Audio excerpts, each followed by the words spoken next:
Hello everyone, welcome to Hindi literature with Bhavanagari channel पर। यदि आप हमारे चैनल पर नए हैं तो चैनल को लाइक शेयर एंड सब्सक्राइब करें। तो आज हम इस कहानी को कोशिश करते कंप्लीट हो जाएगी। पार्ट 3, इसके 2 पार्ट आपको प्लेलिस्ट में ही मिल जाएंगे। तो कहाँ तक कल हमने कहाँ तक पढ़ी थी? हमने पढ़ी थी यहाँ तक। आज हम यहाँ से पढ़ेंगे, तो चलते अपनी कहानी पर बिना देरी किए। अरे टोकरी भर अरे टोकरी भर रोटी तो तू पलक मारते बना देती है। 5 रोटियां बनाने में कितनी देर लगेगी? कौन कह रहे थे? बिरजू के पापा। अब बिरजू की माँ के होठों पर मुस्कुराहट खुलकर खिलने लगी। उसने नजर बचाकर देखा। बिरजू का बप्पा उसकी ओर एकटक निहार रहा है। चंपिया और बिरजू न होते तो मन की बात हंसकर खोलने में देर न लगती। चंपिया और बिरजू ने एक दूसरे को देखा और खुशी से उनके चेहरे जगमगा उठे। मैया बेकार गुस्सा हो रही थी ना?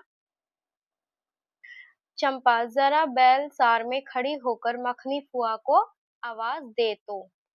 ए फुआ, फुआ सुनती हो फुआ, मैं बुला रही हूँ। फुआ ने कोई जवाब नहीं दिया, किंतु उसकी बड़बड़ाहट स्पष्ट सुनाई पड़ी। हाँ, अब फुआ को क्यों गुहारती है? सारे टोले में बस एक फुआ ही तो बिना नाथ पगैया वाली है।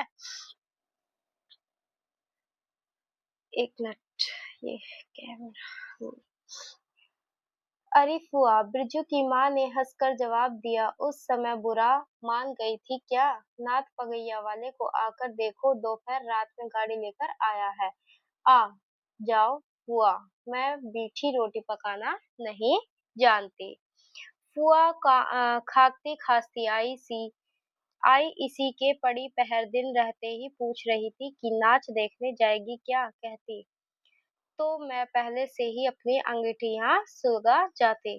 बिरजू की माँ ने फुआ को अंगीठी दिखला दी और कहा, घर में अनाज दाना वगैरह तो कुछ है नहीं, एक बागड़ है और कुछ बर्तन बासन, सो रात भर के लिए यहाँ तंबाकू रख जाती हूँ। अपना हुक्का ले आई हूँ। आए हो ना फुआ? फुआ को तंबाकू मिल जाए तो रात भर क्या 5 रात बैठकर जाग सकते हैं। इतना शौक था फुआ को तंबाकू का कि अगर तंबाकू मिल जाए तो 5 रात बैठकर जाग सकती है वो। फुआ ने अंधेरे में टटोल कर तंबाकू का अंदाज किया। ओहो, हाथ खोलकर तंबाकू रखा है। बिरजू की माँ ने और एक वह सहुआन राम कहू उस रात को अफीम की गोली की तरह एक मटर भर तंबाकू रख कर चली गई। गुलाब गुलाब बाग मेले और कह गई कि डिब्बी भर तंबाकू है। बिरजू की माँ चूल्हा सुलगाने लगी। चंपिया ने शकरकंद को मसल कर गोले बनाए और बिरजू सिर पर कढ़ाई ओंधा कर अपने बाप को दिखलाने लगा। मिलिट्री टोपी, इस पर 10 लाठी मारने पर भी कुछ नहीं होगा। सभी ठठाकर हंस पड़े। बिरजू की माँ हंस कर बोली, ताके पर 3-4 मोटे शकरकंद है, दे दे बिरजू को। चंपिया, बेचारा शाम से ये चंपिया है यहाँ पे। जय। बेचारा मत कहो मैया, खूब सताया है। अब चंपिया चहकने लगी। तुम क्या जानो कथरी के नीचे मुंह क्यों चल रहा था बाबू साहब का, ही। बिरजू के टूटे टूटे दूध के दांतों की फांक से बोली निकली। ब्लैक मार्टिन में 5 शकरकंद खा लिया। कितना? 5 शकरकंद। सभी फिर ठठाकर हंस पड़े। बिरजू की माँ ने फुआ का मन रखने के लिए पूछा, एक कनो गुड़ है? आधा दुकुआ। एक। फुआ ने गदगद होकर कहा, अरे शकरकंद तो खुद मीठा होता है, उतना क्यों डालेगी? जब तक दोनों बैल दाना घास खाकर एक दूसरे की देह को जीभ से चाटे। बिरजू की माँ तैयार हो गई। चंपिया ने शीट की साड़ी पहनी और बिरजू बटन के अभाव में पैंट पर पटसन की डोरी बंधवाने लगा। बिरजू ने माँ के आंगन से निकल गांव की ओर कान लगाकर सुनने की चेष्टा की। इतनी देर तक भला पैदल जाने वाले रुके रहेंगे? पूर्णिमा का चांद सिर पर आ गया। बिरजू की माँ ने असली रूपा का मैक टिक्का मांग टीका ये मांग टीका है, पहना है आज पहली बार। बिरजू के पप्पा को क्या हो गया है? गाड़ी जोतता क्यों नहीं? मुंह की ओर एकटक देख रहा है मानो नाच की लाल पान की बेगम। गाड़ी पर बैठते ही बिरजू की माँ की देह में एक अजीब गुदगुदी लगने लगी। उसने बांस की बल्ली को पकड़कर कहा, गाड़ी पर अभी बहुत जगह है, जरा दाहिनी सड़क से गाड़ी हाँकना, मतलब दाहिने की साइड से निकाल लेना। बैल जज दौड़ने लगे और पहिया जब चू चू करके घर घर आने लगा तो बिरजू से नहीं रहा गया। उड़न जहाज की तरह उड़ाओ बप्पा। गाड़ी जंगी के पिछवाड़े पहुंची। बिरजू की माँ ने कहा, जरा जंगी से पूछो ना कि उसकी पुतोहू नाच देखने चली गई क्या। गाड़ी के रुकते ही जंगी के झोपड़े से आती हुई रोने की आवाज स्पष्ट हो गई। बिरजू के बप्पा ने पूछा, अरे जंगी भाई, काहे कन रोहट हो रहा है आंगन में? जंगी घूर ताप रहा था, बोला, क्या पूछते हो? रंगी बलरामपुर से लौटा नहीं? पुतोहिया नाच देखने कैसे जाए? आसरा देखते देखते उधर गांव की सभी औरतें चली गई। अरे ट्यूशन वाली, तो रोती है काहे? यानी तू रोती क्यों है? बिरजू की माँ ने पुकार कर कहा, आ जा झट से। टाइपिंग एरर बहुत है। कहा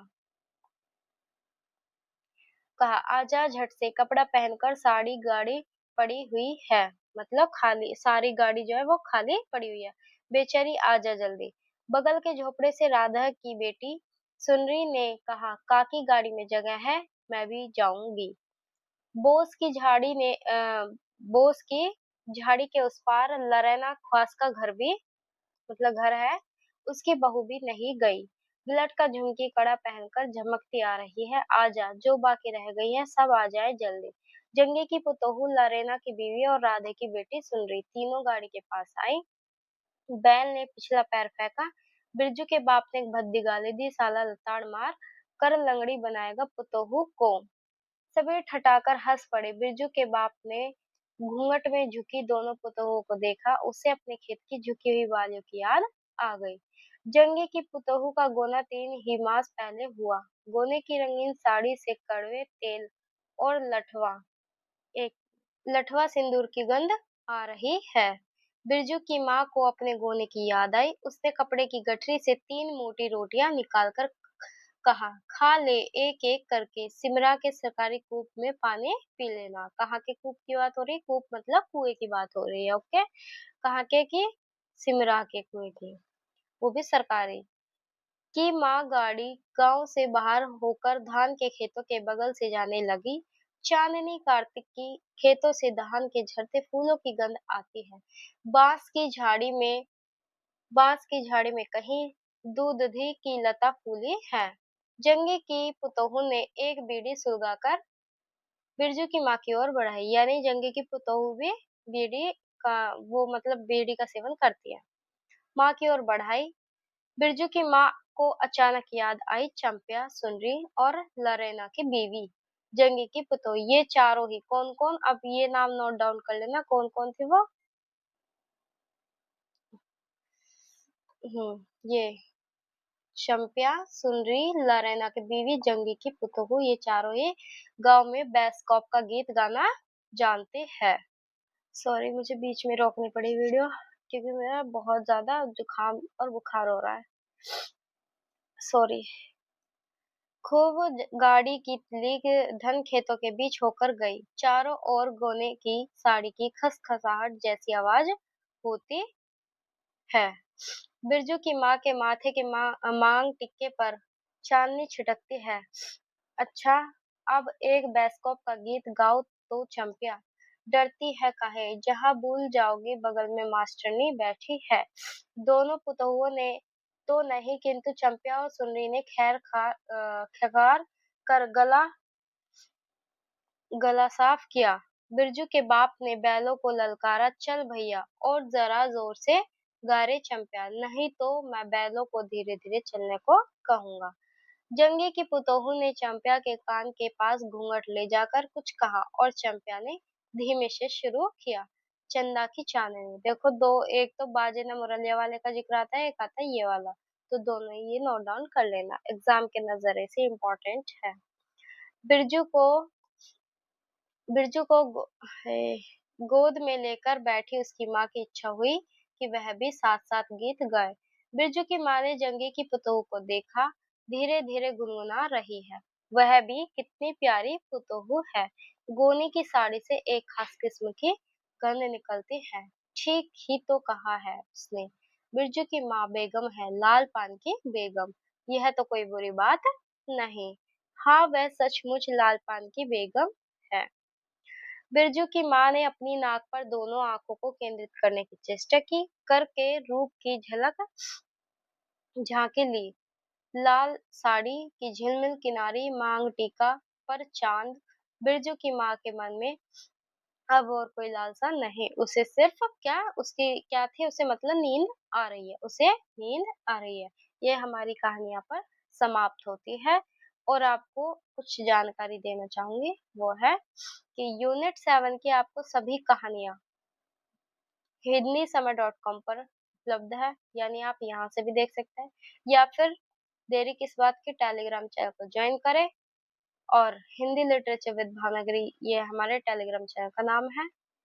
तो आप इस पर जाइए, ज्वाइन करें और सभी कहानियों को की पीडीएफ को वहां से डाउनलोड करें, या वहां से पढ़ ले, या फिर वहां से आप डाउनलोड करके प्रिंट आउट निकलवा लें।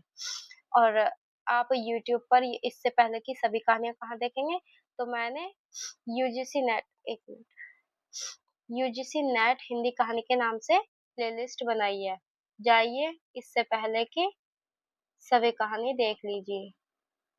ये मैंने प्लेलिस्ट बनाई हुई है, किस नाम से, यूजीसी नेट हिंदी कहानी। ठीक है, ये प्लेलिस्ट बनी हुई है, इसमें जाके इससे पहले की ये सभी कहानी देख लीजिए। और टेलीग्राम चैनल को जरूर ज्वाइन कर लें, ताकि उस पर आपको जितना भी मैंने अभी तक पढ़ा है वो सब पीडीएफ, यूट्यूब की वीडियो सब उस पर आपको उपलब्ध है, करा दी जाती है। तो मिलते हैं नेक्स्ट वीडियो में, तब तक के लिए बाय, टाटा, धन्यवाद।